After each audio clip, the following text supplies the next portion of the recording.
May 1945. Germany is collapsing.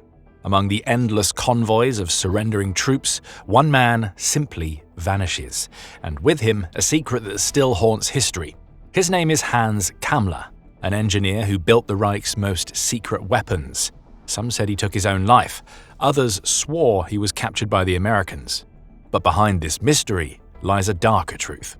Hans Friedrich Karl Franz Kammler was born on August 26, 1901 in Stettin, then part of the German Empire. His father was a civil servant and his upbringing followed the traditional Prussian path of discipline, study and service. In the 1920s, Kammler studied civil engineering in Danzig and Munich, earning a doctorate, but his ambitions soon extended beyond architecture. Like many young professionals in the unstable years of the Weimar Republic, he turned to nationalism for direction. In 1931, Kammler joined the Nazi Party and the SS 2 years before Hitler came to power. He quickly aligned himself with the movement's technocratic wing, those who believed Germany's future rested on efficiency, organization, and total control. Within the SS, his engineering skills made him valuable. By the mid-1930s, he worked at the Reich Ministry of Aviation, involved in construction projects for the Luftwaffe. His blend of administrative skill and loyalty to the regime drew the attention of high-ranking figures, especially Heinrich Himmler, who valued technical minds capable of turning ideology into infrastructure. By 1940, Kammler was transferred into the SS Economic and Administrative Main Office under Oswald Pohl. Within that structure, he took charge of Amtsgruppe C, the department responsible for SS building projects across occupied Europe. His work now included the construction of barracks, armament factories, and most infamously, concentration camps. Under Kammler's direction, SS engineers expanded Auschwitz, Majdanek, and other camp complexes, focusing on scalability, transport access, and structural efficiency. Kammler's role was not that of an overseer detached from the process. He signed orders, reviewed blueprints, and made on-site inspections.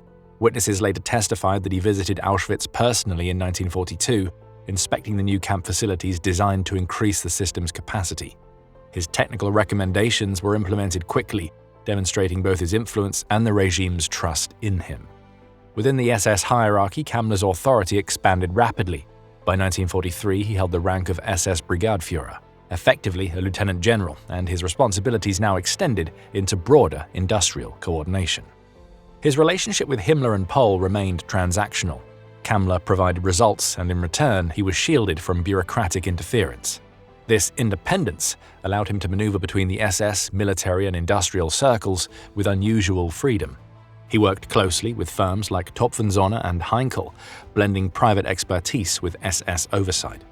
His bureaucratic success, turning ideology into architecture, made him indispensable. To his peers, he was the man who could deliver what others only promised. By late 1943, Hans Kammler's career took a decisive turn. The Third Reich was under siege from the air, and Allied bombers were crippling German industry.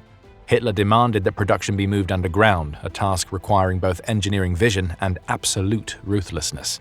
Kammler, already head of the SS construction office, fit that description perfectly.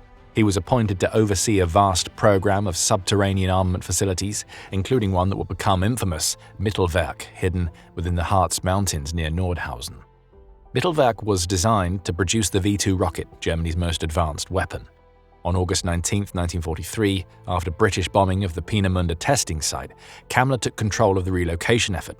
He established Mittelbrau Dora, a subcamp of Buchenwald, to supply forced labor for the project.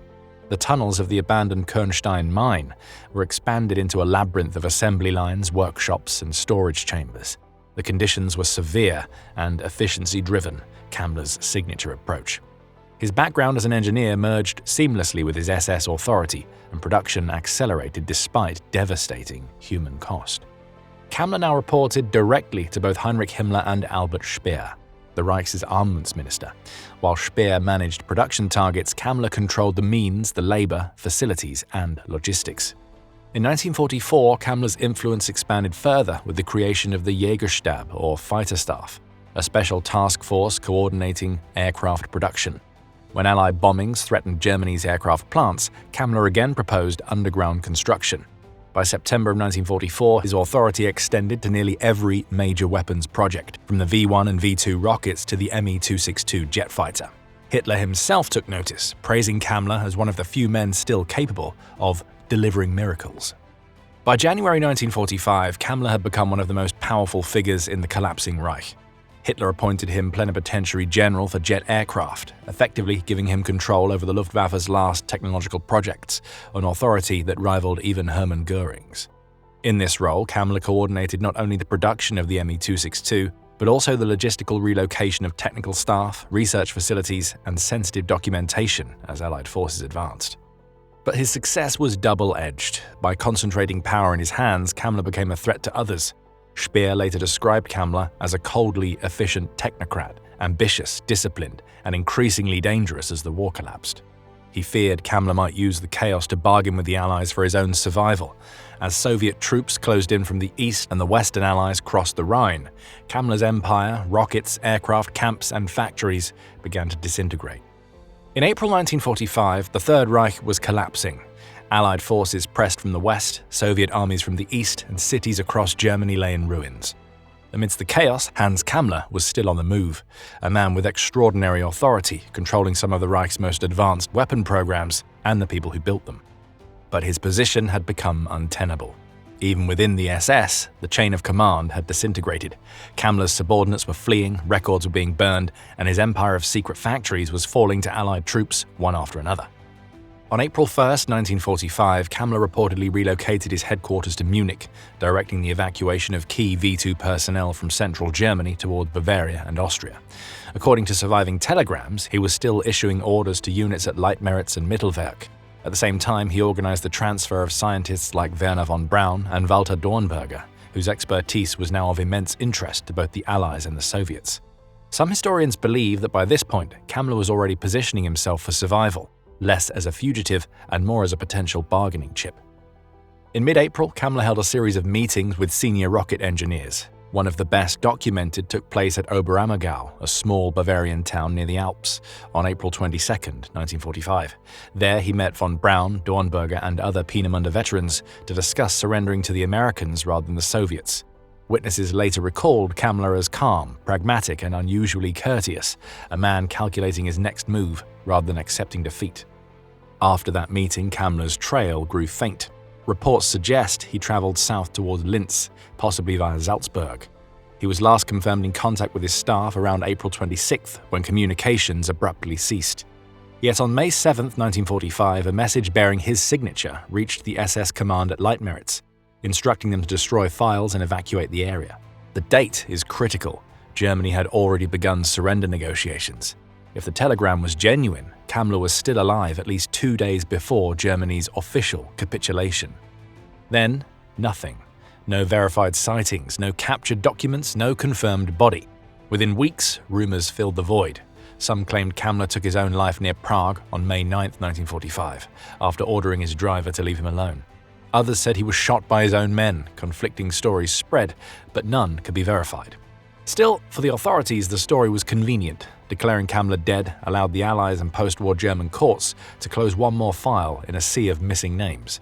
Yet newly surfaced intelligence reports, including correspondence of the Office of Strategic Services, precursor to the CIA, hinted that the US forces may have detained him in May or June 1945, possibly in connection with Operation Paperclip and the transfer of German rocket scientists.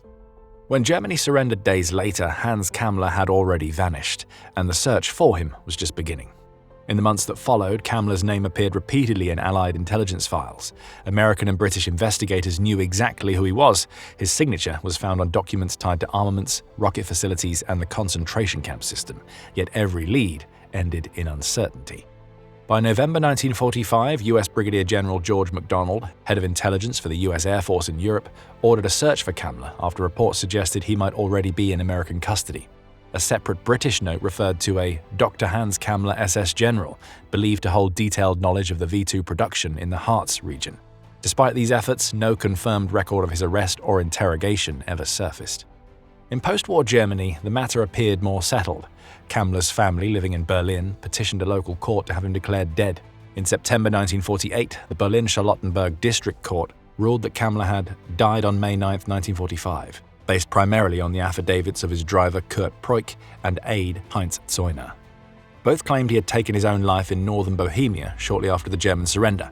The court accepted their testimony without physical proof, no body, no grave, and no official verification.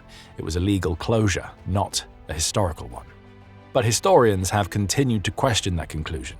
In 2019, German researchers Rainer Kalsch and Frank Dobert published findings in collaboration with the Wilson Center, drawing on classified US and German archives. Their study, Hans Kammler, Hitler's Last Hope in American Hands, argued that Kammler may have surrendered to US forces near Prague and been held for interrogation. According to Kalsch and Dobert, several US intelligence officers mentioned an unnamed SS general with detailed knowledge of German secret weapons, who was flown to interrogation centers in Bavaria during summer 1945. Both men contended that this unnamed figure could have been Kammler, and that the story of his supposed death was later fabricated to obscure US cooperation with former SS personnel in the early Cold War. Skeptics counter that no hard evidence supports this theory. No interrogation records, fingerprints, or photographs exist to confirm Kammler's capture. Others point to the tendency of Cold War mythology to inflate such stories, merging fragments of rumor, misplaced documents, and post-war secrecy into legends.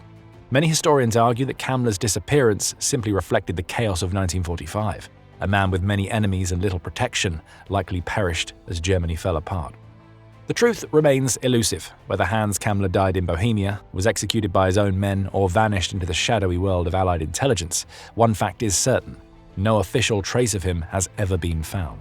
His disappearance left a void that myth quickly filled, turning a bureaucratic engineer into one of the Third Reich's enduring mysteries, a man who built the machinery of war and then disappeared into its ruins. Thanks for watching. Watch our other videos for more on the figures who shaped World War II, and don't miss the death of Fritz Todt, the engineer behind Hitler's war machine. Like this video, subscribe, and hit the bell for more History Inside, and we'll see you in the next one.